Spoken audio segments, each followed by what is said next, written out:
Steve, you are a creator. Can you tell us what drives you to create properties like One Music Fest and Flourish? Yeah, for me, it's what drives my purpose in life. For me, my purpose is to provide access and resources so people can not only achieve success, but sustain it over time, right? And with that comes experiential. So I also want people to experience that and feel, right? Because today we have so many tools from social media and so forth that sometimes you're not connected, right? Correct. You're a little bit disconnected because you're at home, you're in office, and you're just scrolling through. You're not really experiencing those things you're witnessing. Correct. And most times you don't really understand what it takes to get to that threshold, right? That you're seeing, because nobody ever shares the the rough edges and the hard times to achieving and sustaining success. So through our platforms, we try to provide that in everything we do. So when you see a One Music Fest, our tag is unity through music, right?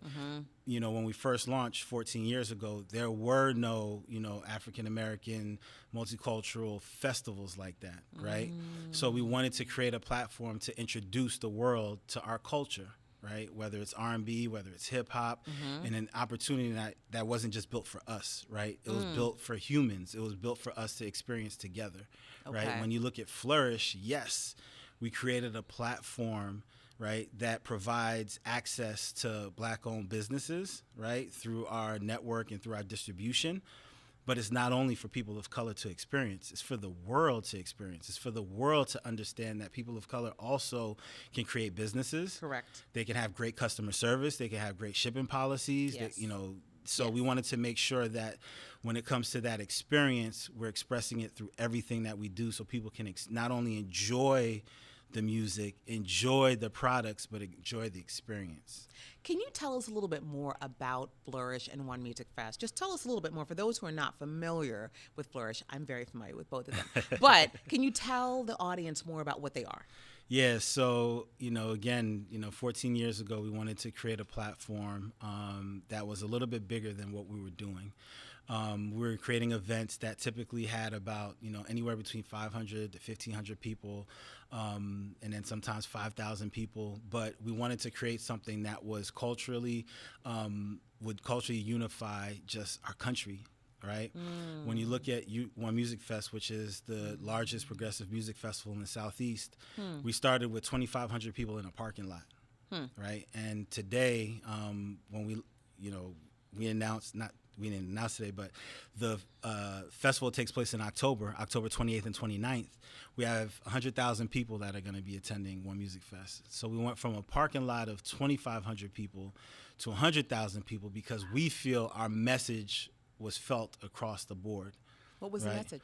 The message was unity through music, right? So it's one period, love. one, right? So when you attend One Music Fest, that experience just transcends across the board because hip-hop is the #1 genre across the globe. Period. Right? Period. So when we created it, we wanted to make sure that, transcended and that message was through everything that we put out. Right? So when you attend One Music Fest, you're going to experience the food, you're going to experience the people, the fashion, the music obviously, but the camaraderie as well. It feels like a homecoming. It feels like I've been here. 50% of the people that attend One Music Fest aren't from Atlanta. Okay. Right? They come outside of the state of Georgia. We have people come from Australia, from London, from Africa, all throughout the states. So for us, that message was heard globally, and people come to experience that. Awesome. And with Flourish, we Yes. created that platform because we wanted to offer up an opportunity for businesses to not only flourish through our platform, but also gain insight of how to grow, right? So for those who need that extra push up the hill, we have services throughout our platform, from financial services to distribution, whether you need insight on 3PL and getting your product distributed. We created the platform to make sure that it's community-based first and foremost. So everybody within the Flourish platform gets to assist each other, right? Gets to engage with each other, whether it's a grant that's available, or a distribution opportunity that's available, or an incubator opportunity or a grant. Everybody's engaging with each other. But on the platform, we have over 250 Black-owned brands and 6,000 Black-owned products that the world is consuming and enjoying. Everything from lip gloss to flats to vegan pancake mix, to travel gear to yoga mats, right? Yeah. You get it all, because I think normally people have to Google and find to support. Right. Right. In addition to finding specific products, I don't think people realize there's so many products of quality, amazing products that are minority owned, women owned businesses, right? That they get to experience and enjoy through the platform. I think I finally understand the difference between like an Etsy and a Flourish. Yeah. Right? It's like, because you have all these makers and these creators with these really interesting bespoke items, beautiful items. People should check it out for sure. Flourish.com? Yeah, Flourish.com. And that's FLOURYSH. But the difference is a community. You're really about community. I get that. It's about community, and we also share insights and data, right? So we share so you can lower your customer acquisition costs. Everything, again, rolls back to supporting the business, right? And being able to connect everybody, through that community to engage with each other as well. So community is definitely it. We're very hands-on. So you talked about Flourish and taking a year prior to conduct research just on insights. Yeah. You had an idea that you wanted to create this platform for Black creators. What if when you did your research, you found out that Black creators, that there weren't a significant number of them for you to actually substantiate you launching Flourish? What might you have done? And I'm asking that question because a lot of times people just have an idea in their head and they just want to do it. Yeah. But they don't. There could be a lot of different signs saying, that might not be a smart business idea. So you had the idea, you did the rigor, conducted the research, and you luckily got information that iterated and informed I should continue. But what would you have done potentially? Yeah, we did though. Like, outside looking in, it looks like, hey, they did an amazing job. They created this beautiful platform. They're supporting so many brands. We probably landed on 3 or 4 different iterations before we landed there. Okay. We had to pivot. Okay. We had to make some pivots. Based on the data that you collected. Based on the data we collected. Good. Right? Good. And even when we launched, we had to make adjustments. Okay. When we launched, we were like, hey, the data says people are searching for Black-owned brands. Okay. Right? They're trying to discovery. They're trying to find Black-owned brands. Yes. Well, we launched it. We did ads. We did everything. Didn't translate to sales. Right? So we had to make some adjustments and speak in our tone, like maybe what the copy that we were putting out or the messaging we were putting out didn't translate. Maybe people felt as if this is just for Black people or people of color, right? So we had to make adjustments to our copy. We had to pivot our business model to not just the site, but also creating platforms such as TSR Shop and Good Soil with TD Jakes Enterprise. That's right. To create different distribution outlets to speak and broaden our reach, right? Because our immediate introduction into the market wasn't enough. And if we stayed on that route, our runway, meaning the funding that we had, would have ran out a long time ago. Got it. Right? Got it. So we had to make adjustments. We had to make different partnerships. We had to become nimble and open-minded to understand that we didn't have all the answers at first, right? And we can make adjustments. It's okay. It's okay to make adjustments at that point, opposed to keep going down the same route and ending up closing your doors. Got it. So thank you. So Steve, it is obvious, it's common sense that it is much easier to do something that has been done before than to create from scratch. Why must you? What is it about you that you just have to create over and over? And why can't you just use something that's out there? Why couldn't you just sponsor a music festival in Atlanta? Why'd you have to go create one? Well, that's kudos to amazing business partners. Right? I always say it's 99.9% impossible to do it yourself. Okay. Right? And when you have an idea and, everybody's aligned with the vision, the key to success is everybody playing to their strengths. right? I know what I'm amazing at. I know what my partners are amazing at. Okay. And when we come together and form Voltron, which is, you know, a nostalgic classic cartoon, you're able to accomplish a lot, right? Yep. But for us, it all aligns down to our purpose. Mm-hmm. So, you know, there may be other festivals out there. There may be other opportunities, other products. There are two things. One thing that Damon John always told me was, I invest in people. Mm-hmm. I don't just invest in products. So not to say that we didn't try. Right. But we invest in people. Okay. And if we don't align, if the energy doesn't align, correct. I don't care how great the product is or service, I'm not going to do business with you because I have to deal with you every day. Correct. Right? So, you know, that's one element of it, is making sure that if you're going to invest in something, invest in people, right? There, to your point, mm-hmm. there are other versions of that, mm-hmm. other iterations of mm-hmm. that, you know?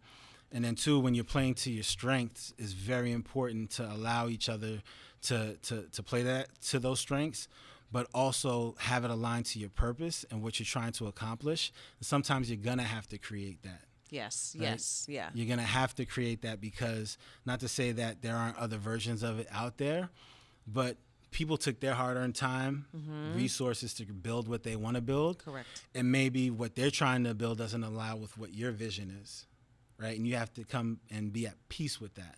Yep. Right? Steve, I have to ask you a different question, because you talked about the partners. I feel like I've heard a lot of people who they've had issues with partners, yeah. and so they've decided not to go the partnership route. And then you've had others who they're looking for partners, but they don't know how you find partners. Yeah. Do you have any insights, advice whatsoever? Or were you just lucky and blessed and these people just fell in your lap? I was about to say, I'm just highly blessed and favored. Okay. 100%. Okay. But what has led me, and if you speak to every partner that I have, correct, what has led to our partnership is us being humble, us being successful in our own rights, yeah. but being humble enough to know that we don't know everything. Yeah. Right? It's very hard to accomplish alone and by yourself. And why not work together, especially if you've been able to build a relationship, friendship, or an opportunity to have a better understanding of each other. Yeah. It's a process. So my partners, we weren't partners from day one. We became partners 10, 15 years later, because an opportunity came about. Now with One Music Fest, you know, I was myself, you know, Jay, and our other partners were there. We have other partners who've just come along like 4 or 5 years ago, right? Because they brought a different insight, they brought a different expertise to the table that allows us to scale and grow. Okay. Right? That, again, that's us being humble enough to know that we don't have all the answers, and this is somebody that can help us scale and grow, right? Through their expertise and what they're bringing to the table, right? So it transforms, it adjusts, it grows, but you have to be humble and bring grace to the table to be able to have understanding, you know, when somebody says, hey, I think I can add value to what you have going on, to actually sit back, listen, and actually put a plan together to execute. Thank you. Beautifully said. I don't think in the business world we talk enough about those types of values, having grace, being humble, and even the fact you said you're blessed and favored. I think those are things that are unique that people really don't talk about. So thank you for bringing your whole self to Yeah, trust me, I hear that a lot. It's like, how can I find partners? I've been searching. I'm looking for partners, taking a step back. I don't think we really take advantage of our network as well. We have our phone, we have our phone book. You know, for me, I have over 5,000 people in there. I know if the person I reach to doesn't have the answer, they may know somebody that does. Yeah. Right? So it's tapping into my network, because I always say, once you let the world know what you're looking for, the world would have an answer for you and open doors. But you have to know. But you have to know. I tell my students that often. I had a student recently who asked it was a very specific question. I won't go into the detail about it, but I was like, you got it clear. Like, the world and everybody will open up for you and help you, but you have to say, this is what I want. Yeah. Until you actually can articulate what you want, nobody can show up and support you. And I call that pure thought. You have to have pure thought in what you're trying to accomplish. So when I say you have to go all in, I'm not saying you have to go out and sprint, right? Okay. Some people will sprint for a marathon, and you're going to wear yourself out. But you have to have pure thought in what it is you're trying to accomplish. That's why I say lead with purpose. Because when you have purpose, right, and you know what you're trying to accomplish, it allows patience. It allows patience because you know what you're working towards, and you know it takes time. So when the bumps in the road come, you can take it in and absorb it because you know what you're working towards, right? So having that purpose allows patience, and that purpose and patience is what fuels you with the passion, right? So I call it my 3 Ps. So that passion is fueled because you know what your purpose is and what you're trying to accomplish. Okay. Right? And then with that passion, you know you have patience with yourself. You give yourself grace because you know that you're working towards something and it takes time, and you might not get the results you want in the first 3 months, 6 months, year. Correct. But you know what you're working towards, and you're putting your plan in place, whether it's a phone call, a text message, an email, you're reaching out to people, you're having conversations, you're letting the world know clearly what it is you're trying to accomplish. Correct. So people can assist and help. There's so many times where people be like, oh, I didn't know that you were doing this. You know, such and such is in that field, or they have this business. Let me connect you. Right. And then there's people like, yo, I see what you're doing. I definitely want to assist and help. Let's set up some time to call, set up some time to talk, because I see all the stuff you're doing and I see how I can assist or I can help, right? Because I'm clearly putting it out. I'm not big on social media personally. I post personally because I want other men to see that I can be married, I can have kids, I can have businesses, and have all my priorities aligned. And I'm going to show you that example. That's the 100% reason why I post. Like, I can post all the businesses, all the stuff, but that's not me. That's not who I am. Right. It's not who you are. Right. So exactly. I'll highlight it and display it and show it so people can be aligned and understand what I'm doing. So if I do need assistance, they know how to help. Right. But also there's that humble factor within it where I know why I do what I do and the purpose behind it.